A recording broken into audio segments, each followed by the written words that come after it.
Hello दोस्तों, स्वागत है आप सबका हमारे चैनल पे जिसका नाम है एनकेएस लर्निंग कैंपस। मैं आपकी एजुकेटर वसुधा आपके लिए टीजीटी पीजीटी बायोलॉजी के क्लास लेके आई हूँ, जिसमें आज हम लोग अपने डे 5 में आज नए दिन के साथ नए क्वेश्चंस के साथ आए हैं।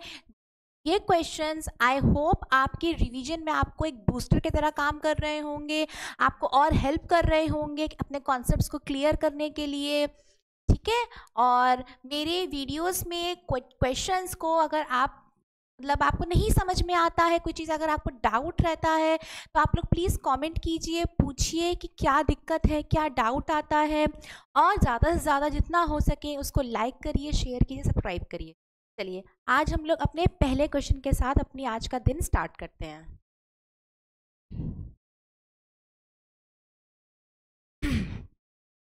पहला क्वेश्चन है which contains least quantity of urea.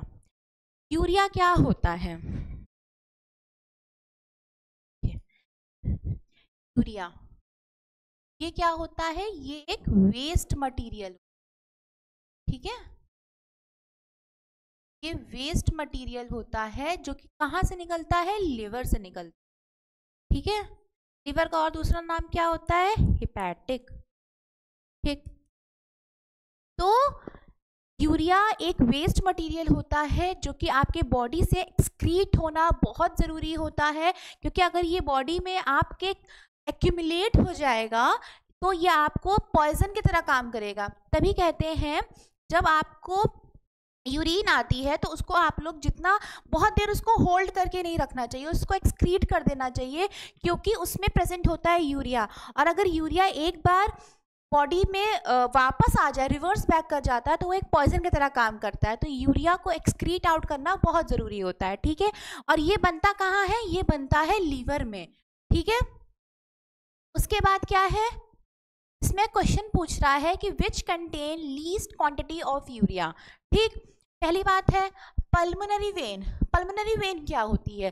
Pulmonary vein वो वेन होती है जो कि लंग से आती है, राइट। ये आपका हार्ट है। देखिए मैं आपको डायग्राम बना के दिखाती हूँ।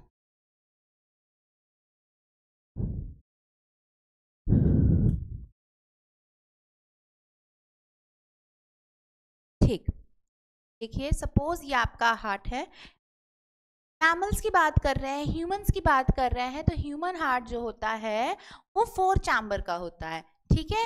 ये होता है राइट ऑरिकल, ये होता है राइट वेंट्रिकल, ये होता है लेफ्ट ऑरिकल और ये होता है लेफ्ट वेंट्रिकल, ठीक। यहाँ से आती है सुपीरियर वेना कावा और inferior vena cava. Superior vena cava और inferior vena cava. Superior vena cava क्या करती है? हार्ट के ऊपर जो भी आपके ऑर्गन्स हैं, जो भी बॉडी पार्ट्स हैं, उससे जितना भी डीऑक्सीजनेटेड ब्लड होता है, यानी कि ऐसा ब्लड जिसमें कार्बन डाइऑक्साइड की मात्रा बहुत ज़्यादा होती है, जिसमें वेस्ट की मात्रा बहुत ज़्यादा होती है, वो लेके आता है। और हार्ट से नीचे जितना भी बॉडी पार्ट होता है, वहाँ से जितना भी डीऑक्सीजनेटेड ब्लड आता है वो लाती है इंफीरियर वेना कावा। और कहाँ ला के देती है?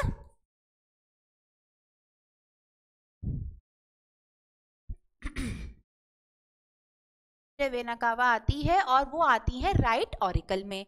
ओके, देन राइट ऑरिकल से एक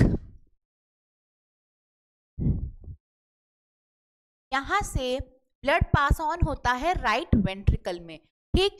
राइट वेंट्रिकल में पास होता है और यहां से एक वेन निकल के आती है जिसको हम लोग कहते हैं पल्मोनरी आर्टरी, ठीक। इसको कहते हैं पल्मोनरी आर्टरी। ये आर्टरी का काम होता है कि ये आर्टरी जितना भी डीऑक्सीजनेटेड ब्लड है जो कि सुपीरियर वेना कावा और इंफीरियर वेना कावा ने राइट ऑरिकल में दिया है, वो सारा का सारा ब्लड राइट वेंट्रिकल में आता है। वो आता है डीऑक्सीजनेटेड ब्लड।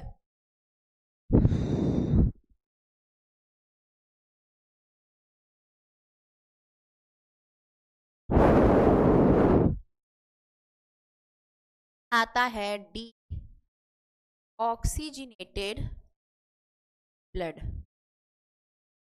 ठीक। अब ये डीऑक्सीजनेटेड ब्लड जो होता है ये जाता है लंग्स के पास। यहाँ आपके होते हैं फेफड़े, जिसको हम लोग कहते हैं लंग्स। ठीक, ये सारा का सारा डीऑक्सीजनेटेड ब्लड जो होता है लंग्स के पास आता है। यहाँ पे ये लंग्स क्या करता है, इस डीऑक्सीजनेटेड ब्लड को प्योर कर देता है, कन्वर्ट कर देता है ऑक्सीजनेटेड ब्लड में। ठीक है, तो यहाँ से फिर आता है ऑक्सीजनेटेड ब्लड, यानी ऐसा ब्लड जिसके अंदर O2 की मात्रा बहुत ज़्यादा होती है। ऑक्सीजन रिच ब्लड को हम लोग ऑक्सीजनेटेड ब्लड कहते हैं। अब वो ब्लड जो होता है वो लाता कौन है, वो लाता है पल्मोनरी वेन, पल्मोनरी वेन, और लाता है राइट ऑरिकल में। अब राइट ऑरिकल से आता है ये ब्लड लेफ्ट वेंट्रिकल में, लेफ्ट ऑरिकल में आता है पल्मोनरी वेन और लेफ्ट वेंट्रिकल में अपना ब्लड देता है। यहाँ से एक और आर्टरी जनरेट करती है जिसको हम लोग कहते हैं अरोटा, और ये अरोटा जाती है आपके पूरे बॉडी में जितने भी ऑर्गन्स होते हैं वहां तक ये सारा ब्लड सप्लाई कराती है। ठीक, एक एक्सेप्शन होता है,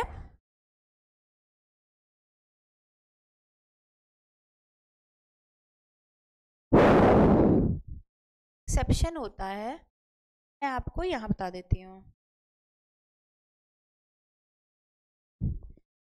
जो आर्टरी होती है उसका काम क्या होता है और वेन का काम क्या होता है।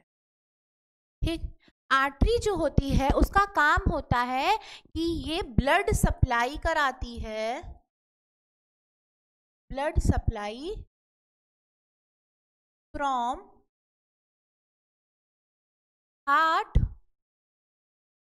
To all body parts.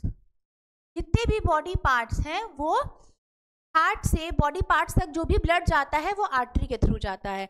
और वेन्स का काम क्या होता है, बॉडी पार्ट से बॉडी टू हार्ट।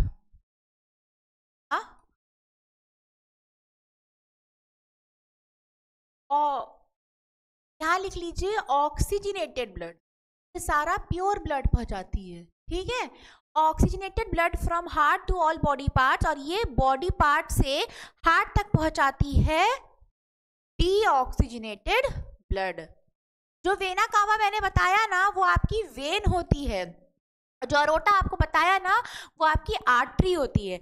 बट अब यहाँ पे हमने आपको बताया है कि पल्मोनरी आर्टरी जो हो रही है वो डीऑक्सीजनेटेड ब्लड लेके जा रही है लंग्स तक, और लंग्स से पल्मोनरी वेन है ऑक्सीजनेटेड ब्लड लेके आ रही है। ये तो उल्टा हो गया ना, ये होते हैं एक्सेप्शन। पल्मोनरी आर्टरी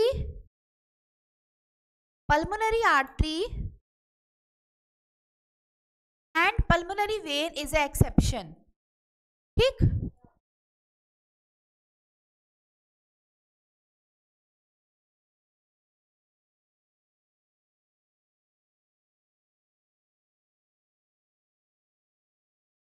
समझ में आ गई ये चीज। चलिए हम लोग अब नेक्स्ट क्वेश्चन की तरफ चलते हैं अपना। ठीक, तो इसमें बोल क्या रहा है, इसमें क्वेश्चन में पूछा है कि इसमें सबसे ज्यादा कम यूरिया किसमें होगा।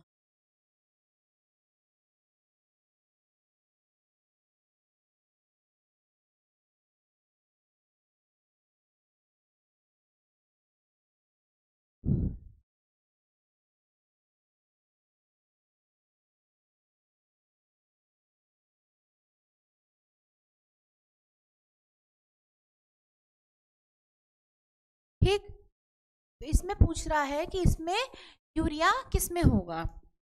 तो पल्मोनरी वेन हो गया। रीनल आर्टरी, रीनल का मतलब क्या होता है, कहीं भी अगर आपको हिपैटिक वर्ड दिखाई दे वो आपका हो जाएगा लीवर। कहीं आपको रीनल वर्ड दिखाई दे वो हो जाएगा किडनी। कहीं आपको कार्डियक वर्ड दिखाई दे वो आपका हो जाएगा हार्ट।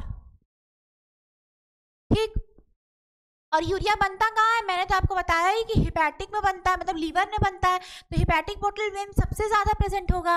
और यूरिया को बाहर कौन निकालता है, किडनी बाहर निकालती है, फिल्ट्रेशन करती है। तो रीनल वेन और रीनल आर्टरी तो में भी ऑब्वियस सी बात है यूरिया प्रेजेंट होगा। पल्मोनरी वेन तो हार्ट तक जा रही है ना, वहां पे यूरिया का क्या यूज है, कोई यूज नहीं है। तो इसका सही आंसर है सबसे लीस्ट क्वांटिटी ऑफ यूरिया अगर किसी में होगी तो वहां होगी पल्मोनरी वेन में।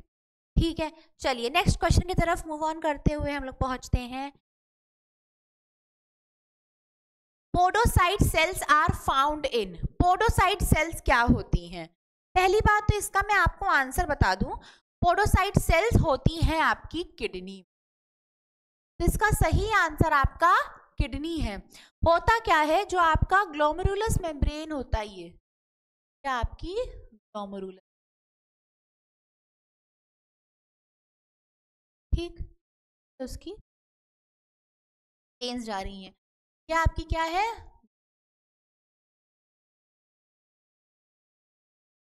क्या आपकी क्या है, वोमेन कैप्सूल।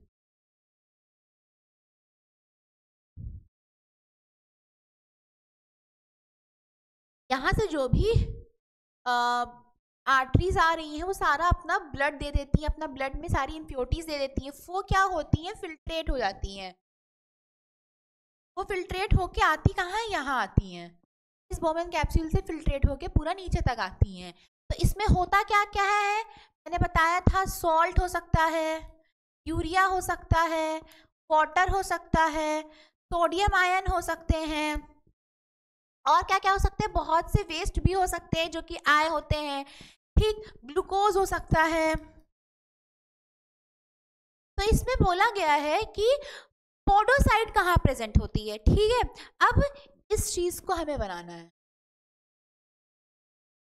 चलिए नेक्स्ट स्लाइड में बनाते हैं।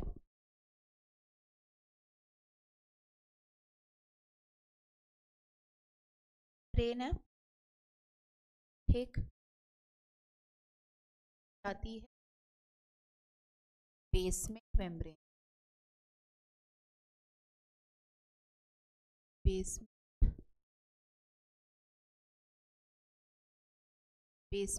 मेम्ब्रेन, देन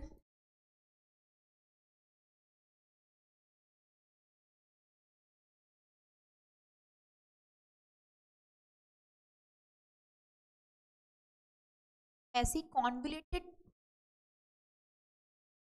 सेल होती है, मेम्ब्रेन होती है, इसको हम कहते हैं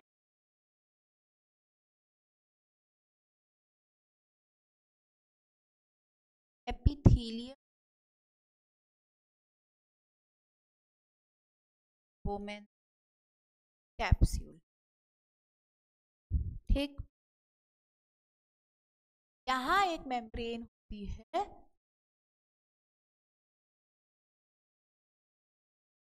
इसको हम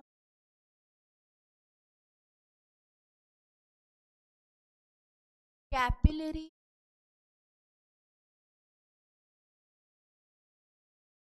एपिथेलियम, ठीक। यहाँ पोर्स प्रेजेंट होते हैं, ठीक, इस पोर को हम लोग कहते हैं पोर, ठीक। और यहाँ पे कुछ पोर्स प्रेजेंट होते हैं,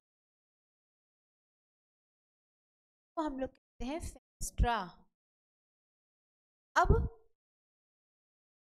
काम क्या होता है, ये मेम्ब्रेन है पूरी आपकी ग्लोमेरुलस कैपिनेफ्रॉन, उसमें क्या होता है, ये होते हैं स्लिट पोर, क्या जो ग्लोमेरुलस से जो भी ब्लड आ रहा है, जो भी इम्प्योरिटीज आ रही हैं, वो यहाँ से छन यहाँ तक जाती हैं।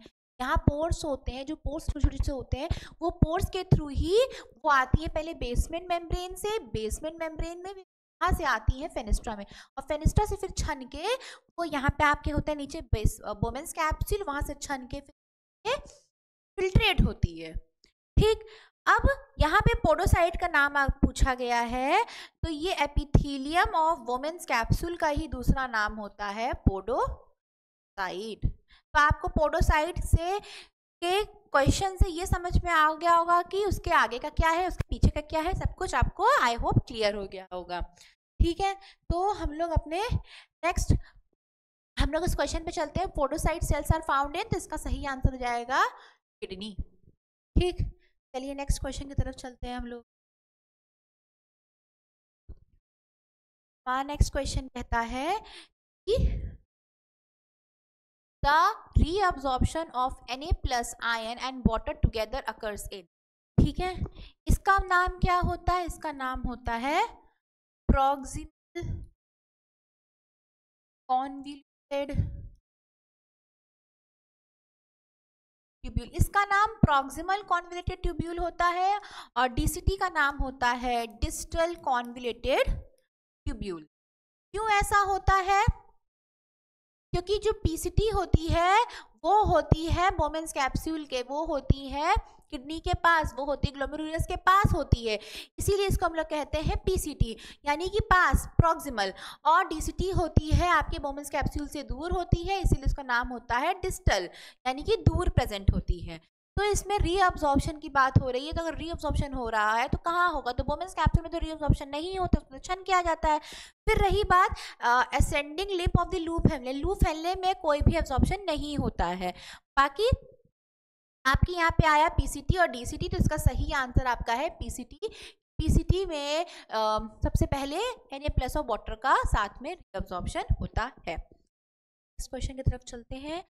ये कह रहा है कि the glomerular content of the proximal tubule in comparison with the blood plasma is. ठीक है, इसका आंसर है आपका आइसोटोनिक। ठीक है, जो प्रॉक्सिमल कॉन्वोल्यूटेड ट्यूब्यूल होता है उसका जो भी एनवायरनमेंट होता है ग्लोमेरुलर कंटेंट का, वो हमेशा आइसोटोनिक होता है। आइसोटोनिक, हाइपोटोनिक, हाइपोटोनिक का तो मतलब आप लोगों को पता ही होगा। जब दो सोल्यूशन दिए हुए हैं, दो चीज़ें दी हुई हैं, जैसे मान लीजिए कि एक कंटेनर है, उसमें एक सेल रखी हुई है। ठीक है, अब इस कंटेनर में जितना भी कंटेंट है और जितना भी सेल है, सेल के अंदर जितना भी कंटेंट है, वो अब इक्विलिब्रियम स्टेट पे है। इक्विलिब्रियम स्टेट पे मतलब अब वो एक स्टेडी स्टेट पे है कि अब इसके अंदर का जो कंटेंट है अब वो ना ही बाहर जा सकता है, क्योंकि यहाँ बाहर इतना सफिशिएंट उसको चाहिए ही नहीं, और अंदर इतना ज़्यादा सफिशिएंट है कि अब बाहर से अंदर भी नहीं जा सकता है।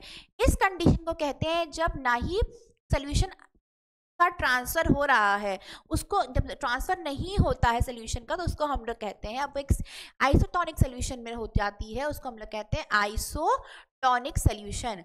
वही अगर हाइपोटोनिक सोल्यूशन का मतलब होता है जब चीज़ें अंदर बहुत कम होती हैं और उसके बाद वो स्वेलअप कर जाती हैं। जैसे अब आप किशमिश होता है, किशमिश को आप रात में अगर भिगो दीजिए तो वो एकदम सुकड़ी सुकड़ी सी होती है। जब आप उसको पानी में भिगोए रहेंगे और जब सुबह देखेंगे तो वो एकदम फूल जाएगी। क्यों? क्योंकि वो हाइपोटोनिक सोल्यूशन में आपने उसको रखा, जिससे क्या हुआ कि चीज़ें फिर क्या हुई, वो अंदर चली गई, एंडोऑस्मोसिस हो गया और वो स्वेलअप कर गई। हाइपोटोनिक मतलब क्या होता है? जब चीज़ें सेल से बाहर निकल के आ जाती हैं, जब कंसंट्रेशन में जो चीज़ें हैं वो एक्सोऑस्मोसिस कर लेती हैं, चीज़ें बाहर आ जाती हैं और वो फ्लैसिड हो जाता है, चपटा हो जाती है वो चीज़, उसको हम लोग कहते हैं हाइपरटोनिक सोल्यूशन। अंगूर होता है, अंगूर बाद में ही तो किशमिश बनता है। क्यों? क्योंकि उसके अंदर इतना सोल्यूशन रहता है कि वो बाहर आ जाता है और वो सिकुड़ जाता है, इसको कहते हैं हाइपरटोनिक सोल्यूशन। तो यहाँ पे पूछा है कि the glomerular content of the proximal tubule in comparison with the blood plasma, तो इसमें इसका आंसर है आइसोटोनिक, क्योंकि जो पीसीटी होती है वो हमेशा आइसोटोनिक कंडीशन में होती है और आपकी डीसीटी एंड कलेक्टिंग डक्ट आपकी हमेशा हाइपोटोनिक सोल्यूशन में होती है। ठीक है, चलिए नेक्स्ट क्वेश्चन की तरफ चलते हैं। Kidney are the vital organ of the body because they help in. अब किडनी क्या करती है? किडनी हमारे पूरे बॉडी के टेम्परेचर को मेंटेन रखती है, हमारी बॉडी पीएच को मेंटेन रखती है, हमारी बॉडी के जो भी वाटर कंटेंट है उसको मेंटेन करके चलती है। ठीक है, हमारी बॉडी में एक बैलेंस बना के मेंटेन करके चलती है। तो इसमें पूछ रहा है regulation of the body fluid, अभी बताया कि वाटर और बॉडी फ्लूइड को वो मेंटेन करके चलती है, तो ये आंसर सही है। Regulation of the acid base balance, अभी बताया कि उसके बॉडी के पीएच को मेंटेन करके चलती है, तो एसिड बेस बैलेंस भी सही हो गया। Removal of the metabolic waste, अभी मैंने बताया जो किडनी होती है वो वेस्ट निकालती, जैसा एज यूरिया, यूरिक एसिड जो बॉडी से बाहर निकलते हैं वो किसके थ्रू निकलते हैं? वो यूरिन के फॉर्म में तो निकलते हैं ना, यूरिया किडनी से, तो वो होता है मेटाबॉलिक वेस्ट। तो ये तीनों चीजें, तीनों ही ऑप्शन सही है, तो इसका सही आंसर हो जाएगा ऑल ऑफ दीज फंक्शंस। ठीक है, ये तीनों फंक्शंस जो होती हैं जो किडनी परफॉर्म करती है। चलिए आगे बढ़ते हैं। Renin which is a part of a RAS system is secreted from। पहली बात तो जान लेते हैं कि RAS क्या हो।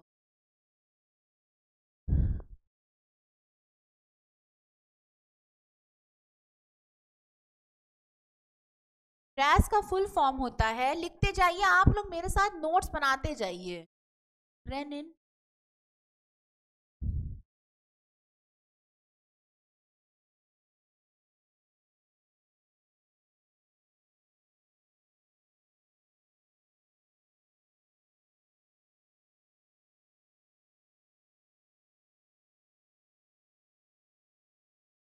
Rennin angiotensin aldosterone system, RAS का फुल फॉर्म होता है। ये क्या होता है? A part juxta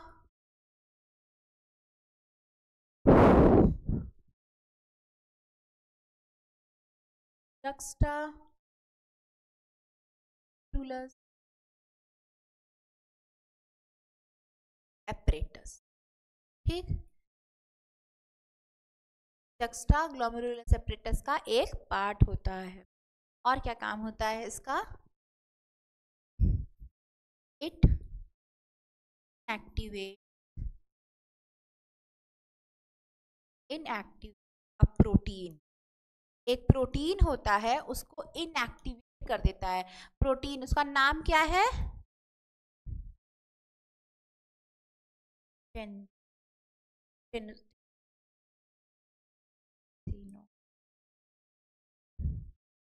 टेंसिनोजेन। ठीक है, तो ये क्या करता है? RAS क्या करता है? एक प्रोटीन होता है जिसका नाम होता है एंजियोटेंसिनोजेन प्रोटीन, उसको इनएक्टिवेट कर देता है। ठीक है, अब इनएक्टिवेट करने के बाद क्या होता है? ये जो प्रोटीन इनएक्टिवेट होने के बाद कन्वर्ट हो जाती है एंजियोटेंसिन 1 में। अब ये एंजियोटेंसिन 1 अगेन कन्वर्ट हो जाता है एंजियोटेंसिन 2 में, और यही एंजियोटेंसिन 2 जो होता है, ये क्या करता है? जो भी आपकी ब्लड वेसल्स होती है उनको कंस्ट्रिक्ट करता, उनको कॉन्ट्रैक्ट कराता है। ठीक है, कॉन्स्ट्रिक्ट्स ब्लड वेसल्स, ये एक वैसोकॉन्स्ट्रैक्टर होता है। ठीक है, और जितना ज़्यादा आपकी ब्लड वेसल्स कॉन्ट्रैक्ट करते हैं तभी लोगों का बीपी हाई होता है। जो ब्लड प्रेशर हाई क्यों होता है? क्योंकि इतनी ब्लड वेसल्स इतनी पतली हो जाती हैं कि ब्लड को बहुत जल्दी जल्दी जल्दी जगह देख देख के बस उसको फ्लो करना होता है। उसकी वजह से उसको कहते हैं कि ब्लड प्रेशर बढ़ जाता है। ठीक है, क्योंकि उसको जगह ढूंढ के जल्दी जल्दी जल्दी बस अपना रास्ता देखना है, तो वो बहुत ही फास्ट फास्ट फास्ट पर काम करता है, इसलिए ब्लड प्रेशर उसमें हाई हो जाता है। क्यों हो जाता है? क्योंकि एंजियोटेंसिन 2 क्या करता है? ब्लड वेसल कॉन्स्ट्रिक्ट कर देता है। इसको हम लोग वैसोकॉन्स्ट्रिक्टर भी कहते हैं। वेसल्स को कॉन्स्ट्रैक्ट करने वाला, कॉन्स्ट्रिक्ट करने वाला को हम लोग वैसोकॉन्स्ट्रिक्टर कहते हैं। ठीक है, क्वेश्चन क्या था उस पे आते हैं। क्वेश्चन था कि renin which is a part of a RAS system is secreted from, तो ये कहाँ से सिक्रेट होता है? juxtaglomeraulus apparatus से। ठीक है, चलिए नेक्स्ट क्वेश्चन की तरफ आते हैं।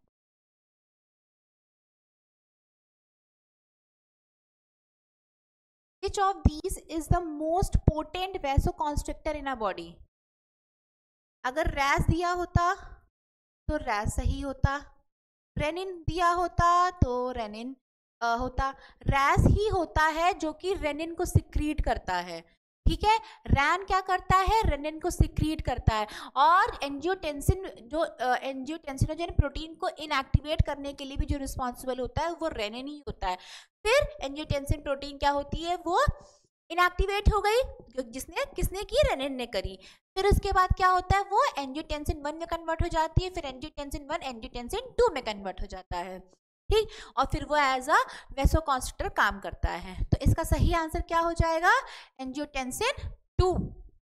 फाइन, चलिए रेनिन इज सिक्रीटेड बाय, किससे सिक्रीट होता है? जक्स्टाग्लोमेरुलस सेल से, अभी बताया। ठीक है, तो इसका सही आंसर क्या हो जाएगा? जक्स्टाग्लोमेरुलस अपरेटस सेल से आपका रेनिन सिक्रीट होता है। फिर the synthesis of urea is in liver takes place. Okay, this is in, ठीक, करेक्ट, दिस इन। अब होता क्या है, अमोनिया कन्वर्ट्स इनटू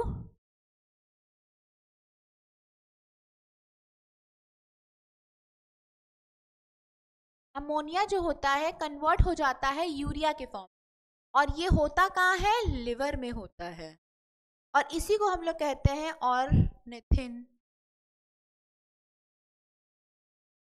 साइकिल। ठीक, तो इसमें क्या है, सिंथेसिस ऑफ यूरिया, यूरिया जो बन रहा है लिवर में वो किसके थ्रू बनता है? ऑर्निथिन साइकिल के थ्रू बनता है, क्योंकि ग्लाइकोलिसिस, ग्लाइकोलिसिस कहाँ होती है? आपकी ग्लाइकोलिसिस साइटोप्लाज्म में होती है। क्या करती है? ग्लूकोज को आपके पायरुवेट में कन्वर्ट करती है। क्रेब्स साइकिल कहाँ होती है? माइटोकॉन्ड्रिया के मैट्रिक्स में होती है।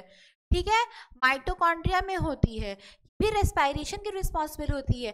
नाइट्रोजन साइकिल किस में होती है? प्लांट्स में होती है, एनवायरनमेंट में होती है, नाइट्रोजन फिक्सेशन होता है, इसको हम लोग कहते हैं नाइट्रोजन साइकिल। ऑर्निथिन साइकिल जो होती है आपके लिवर में होती है, इसमें अमोनिया से यूरिया बनता है, उसी को हम लोग कहते हैं ऑर्निथिन साइकिल। तो इसका सही आंसर क्या हो जाएगा? Ornithine cycle. चलिए नेक्स्ट क्वेश्चन है कि the conversion of protein waste the ammonia into urea occurs in, अभी बताया कि अमोनिया से यूरिया बनता है, उसको हम लोग क्या कहते हैं? उसी को हम लोग कहते हैं ऑर्निथिन साइकिल, और किसमें होता है? वो आपके होता है लिवर में। किडनी में क्या होता है? किडनी में आपका फिल्ट्रेशन होता है, आपका यूरिन निकलता है। लंग्स में क्या होता है? लंग्स के थ्रू आप रेस्पायरेशन कर पाते हैं। और इंटेस्टाइन में क्या होता है? इंटेस्टाइन में आपके खाने का डाइजेशन होता है, जो मेजर पोर्शन ऑफ डाइजेशन होता है, जिसमें कार्बोहाइड्रेट, प्रोटीन, फैट डाइजेस्ट होते हैं, वो किसके थ्रू होते हैं? वो इंटेस्टाइन में ही होते हैं। ठीक है, और सबसे पहला डाइजेशन जो स्टार्ट होता है, डाइजेशन सबसे पहला जो स्टार्ट होता है वो आपके मुंह से स्टार्ट होता है, बक्कल कैविटी से। देन उसके बाद आपके क्या होते हैं? बक्कल कैविटी में जब आपके खाना जाता है तो आपका खाना टूट जाता है, आपका कार्बोहाइड्रेट टूटता है स्टार्च में। ठीक, और उसके बाद वो जाता है आपके स्टमक में, स्टमक के बाद वो इंटेस्टाइन में, जहां वो फाइनली ग्लूकोज बनता है। ठीक है, चलिए नेक्स्ट क्वेश्चन की तरफ आते हैं। Eight which place digestion starts, digestion of glucose start, इसका सही आंसर क्या होगा? Buccal cavity? नहीं, इसका सही आंसर बक्कल कैविटी नहीं होगा, क्योंकि क्वेश्चन क्या पूछ रहा है? Glucose, glucose is a only, मतलब ग्लूकोज अपने आप में ही बहुत ही वो सिंपल फॉर्म में प्रेजेंट होता है, मतलब ग्लूकोज सिंपलेस्ट फॉर्म है, उससे सिंपलेस्ट फॉर्म कुछ नहीं होगा। तो डाइजेशन का मतलब है कि चीज़ों को, कॉम्प्लेक्स चीज़ों को सिंपल फॉर्म में करना।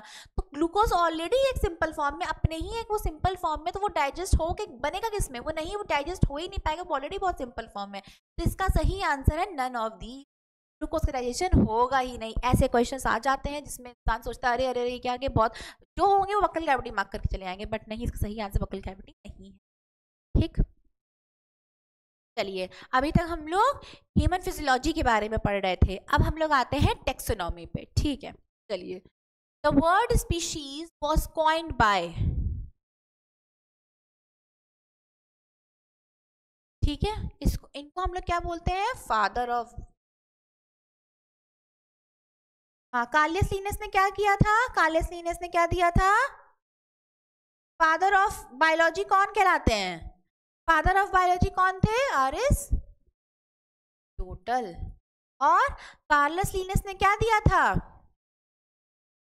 बताइए, कार्लियस लिनस ने दिया था आपके आर्टिफिशियल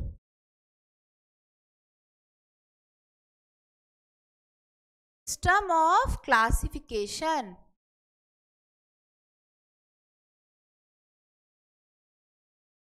और क्या दिया था? मैंने कल की क्लास में सब पढ़ाया है, और इसका सही आंसर आप लोग मुझे, कि कार्लियस लिनस ने अपने अपने क्या कॉन्ट्रीब्यूशंस दिए हैं, ये आप लोग मुझे कमेंट बॉक्स में बताएंगे। ठीक है, और ये कौन था? अरिस्टोटल। ये सब मैंने आपको कल की वीडियो में बताया है। इसका आप लोग क्या बताएंगे? Father of biology.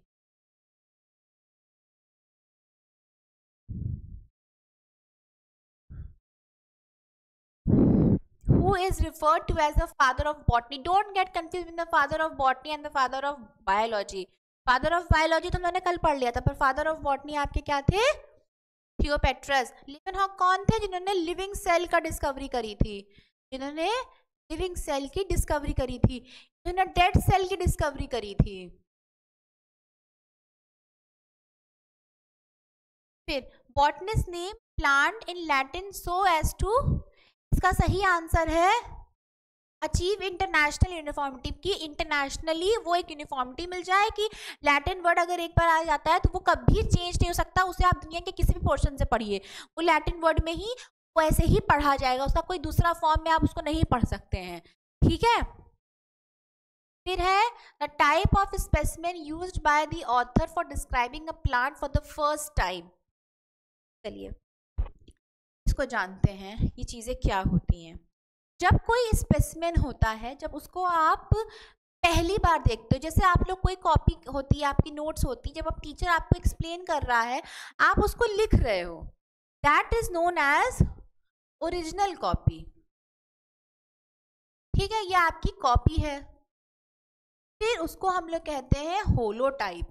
जो आपकी कॉपी है, जो आप एकदम फेयरली उतार रहे हो अपनी कॉपी, ठीक है, उसको हम लोग कहेंगे होलोटाइप। फिर अगर आपका फ्रेंड है वो एब्सेंट है क्लास में, तो वो क्या करेगा? आपकी कॉपी लेके उसको फोटोकॉपी कराएगा ना, डुप्लीकेट कॉपी बनवाएगा उसकी एक, उसको हम लोग कहते हैं आइसोटाइप, ठीक है। और जैसे मान लीजिए कि उसकी डुप्लीकेट कॉपी की भी उसने एक कॉपी बनवा ली, कि मान लीजिए कि उसकी डुप्लीकेट कॉपी बिटर गई या फिर उसका कुछ छूट गया या वो मिस हो गई, तो उसने क्या किया? उसने डुप्लीकेट कॉपी की भी वन मोर कॉपी बनवाई, one more copy of duplicate copy, ठीक। तो वो आपका हो जाता है पैराटाइप, वो आपका हो जाता है पैराटाइप। तो इसमें क्वेश्चन पूछा है the type of the specimen used by the author for describing a plant for the first time। सबसे पहले जो स्पेसिमेन सबसे फर्स्ट टाइम यूज किया गया एज अ ओरिजिनल, ठीक है, तो वो कौन सा होता है? वो आपका होता है होलोटाइप, ठीक। लेक्टोटाइप क्या होता है, आइए जानते हैं। एक होता है सिन टाइप और एक होता है लेक्टोटाइप। सिन टाइप क्या होता है? सिन टाइप होता है कि जैसे आपके पास कई सारी है, जैसे आपका 2-3 फ्रेंड्स हैं, तीनों की 2-3 ठो कॉपियां हैं, बट अब आप उसमें से ये सिलेक्ट नहीं कर पाए कि अब इसमें से आप किसकी कॉपी घर लेके जाएंगे, किसकी कॉपी आप लेके जाएंगे फोटोकॉपी कराने के लिए। तो जब तक आपने अभी सेलेक्ट नहीं किया है, तो वो तीनों कॉपियां जो रखी हुई, जब तक अभी फिक्स नहीं हुई है कि ये होलोटाइप बनेगी, उसको हम लोग कहते हैं syntype. If no holotype is designated, उसको हम लोग कहते हैं सिन टाइप। और आपका लेक्टोटाइप क्या होता है? जैसे अब अगर आप अपनी फ्रेंड की कॉपी लेकर गए और आपने खुआ दी, इफ होलोटाइप इज मिक्स्ड, हो गई है, उसको हम लोग कहते हैं आपके लेक्टोटाइप। देखिए 3 चीजें हैं, एक होता है बेसियोनिम। बेसियोनिम इज जैसे अगर किसी चीज का आपने कोई नाम दे दिया, जैसे कोई बच्चा है, ठीक है, उसका क्या होता है कि जैसे आपने उसका एक घर का नाम रखा है, आपने उसका एक बाहर का नामकरण कर दिया है, उसको जानते किससे हैं? हम लोग बाहर के नाम से हम जानते हैं, बट पहले जब तक अभी वो स्कूल नहीं गया था, तब तक उसको उसके घर के नाम से ही पुकारा जा रहा था। अब वो स्कूल जाने लग गया है, तो उसके स्कूल वाले नाम से अब उसके घर वाले लोग भी बुला रहे हैं, बाहर वाले लोग तो बुला ही रहे हैं। तो जो उसके घर वाला नाम है, जो अब उसको नहीं बुलाया जा रहा है, बट उसका रखा तो उसका पहले गया वही नाम था ना, जो उसका बोटैनिकल नेम, जो उसका साइंटिफिक नेम, जो उसका जूलॉजिकल नेम सबसे पहले उसको रखा गया था, अब वो भले से चेंज होकर दूसरा हो गया है, बट जो पहले नाम रखा गया था उसको हम लोग कहते हैं बेसियोनिम। इससे पहले एक एक फैमिली थी कॉम्पोजिटी, ठीक है। अब इस कॉम्पोजिटी फैमिली को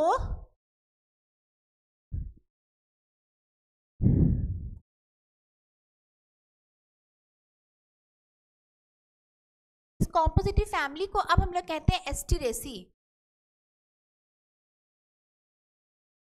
ठीक। तो ये जो कॉम्पोजिटिव नाम रखा गया था हमने, ये कॉम्पोजिटिव नाम ही आपका हो जाता है बेसियोनिम, ठीक। टॉटोनिम क्या होता है? टॉटोनिम होता है आपका जब आपका स्पीशीज नेम और आपका जीनस नेम सेम होता है, जैसे अगर अगर हम लोग कहते हैं ना, तो अगर इज अ स्पीशीज ऑल्सो और अगर इज अ जीनस ऑल्सो, तो जीनस और स्पीशीज का जब एक नाम होता है तो हम लोग उसको कहते हैं टॉटोनिम। एक होता है ऑटोनिम, ऑटोनिम जिसमें स्पीशीज और इसका सब स्पीशीज का नाम सेम होता है।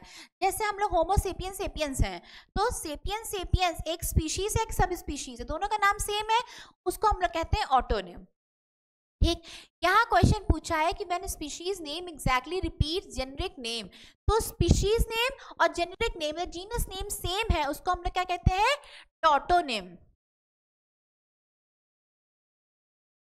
A botanical name in which a species epithet repeats exactly the generic name, वही क्वेश्चन को दूसरे फॉर्म में दिया है, specific epithet repeats exactly the generic name, वही चीज को फिर से एक दूसरे फॉर्म में दिया आपको कंफ्यूज करने के लिए, इसका आंसर हो जाएगा आपका टॉटोनिम। फिर है when the original type material is not available and a specimen selected from a type locality is chosen to serve as type is called, इसमें क्या कह रहा है? इसमें ये कह रहा है कि when the original type material is not available and the specimen selected from the type of the locality, इसको हम लोग कहते हैं टोपोटाइप। टोपोटाइप क्या होता है? टोपोटाइप आपका वो होता है कि जब आपने होलोटाइप जहां से आपने लिया है वहीं से आपने अपनी दूसरी स्पेसिमेन ले ली है, ठीक है, दूसरी स्पेसिमेन ले ली है जहां से आपने होलोटाइप लिया बट आपने दूसरा स्पेसिमेन लिया, उसको हम लोग कहते हैं टोपोटाइप, ठीक है। जो आपने स्पेसिमेन लिया है वो स्पेसिमेन यहाँ नहीं ले रहे हैं, लिए हम दूसरा स्पेसिमेन ले रहे हैं, पर जिस लोकेलिटी से आपने वो होलोटाइप वाला स्पेसिमेन लिया था उसी लोकेलिटी से आप दूसरा स्पेसिमेन ले रहे हो, तब हम लोग कहते हैं उसको topotype. When the original type material is not available, specimen selected from the type locality is given to serve as a type is called topotype. In the statement isotype, isotype is a duplicate specimen of X from the same collection of the same date and the same locality. X stands for, ठीक है। इसमें पूछ रहा है कि in the statement isotype is a duplicate specimen of the X, X का duplicate है isotype from the same collection of the same date and the same locality, तो X क्या है? डुप्लीकेट कॉपी होती है आइसोटाइप। किसकी डुप्लीकेट कॉपी होती है? होलोटाइप की होती है ना। लास्ट में है बेंथम एंड ऊका सिस्टम ऑफ क्लासिफिकेशन, ये किसने दिया था? बेंथम एंड ऊका क्लासिफिकेशन ने क्या दिया था? नेचुरल सिस्टम ऑफ क्लासिफिकेशन दिया था। फाइलोजेनेटिक सिस्टम किसने दिया था? एंगलर एंड प्रेंटल, ठीक है। आर्टिफिशियल सिस्टम किसने दिया था? कार्ल लीनी, ठीक है। तो आज के आपके 20 क्वेश्चंस कंप्लीट होते हैं। मैं होप करती हूँ कि आपको इस क्लास में मज़ा आ रही होगी और आपके लिए ये जितने भी क्वेश्चंस मैं लेके आ रही हूँ आपके लिए ज़रूर हेल्प कर रहे होंगे, या तो जिनके बच्चों के रिविजन्स कंप्लीट हो गए हैं उनको एक बूस्टर मिल रहा होगा, या जिनके थोड़े थोड़े टॉपिक्स में थोड़ी सी कुछ कमी रह रही होगी उनको लिए भी ये हेल्पफुल होगा। और आप लोग इसको जितना अपने फ्रेंड्स को भेजिए, अपने अपने कलीग्स को भेजिए, जितना जितना आप लोग इनको पहुंचा सकते हैं, जिनके नीड हो आप लोग उनको प्लीज़ ये पहुंचाइए। और लाइक करिए, सब्सक्राइब करिए, कमेंट कीजिए अगर आपको कोई भी चीज़ में दिक्कत आ रही हो। Thank you so much.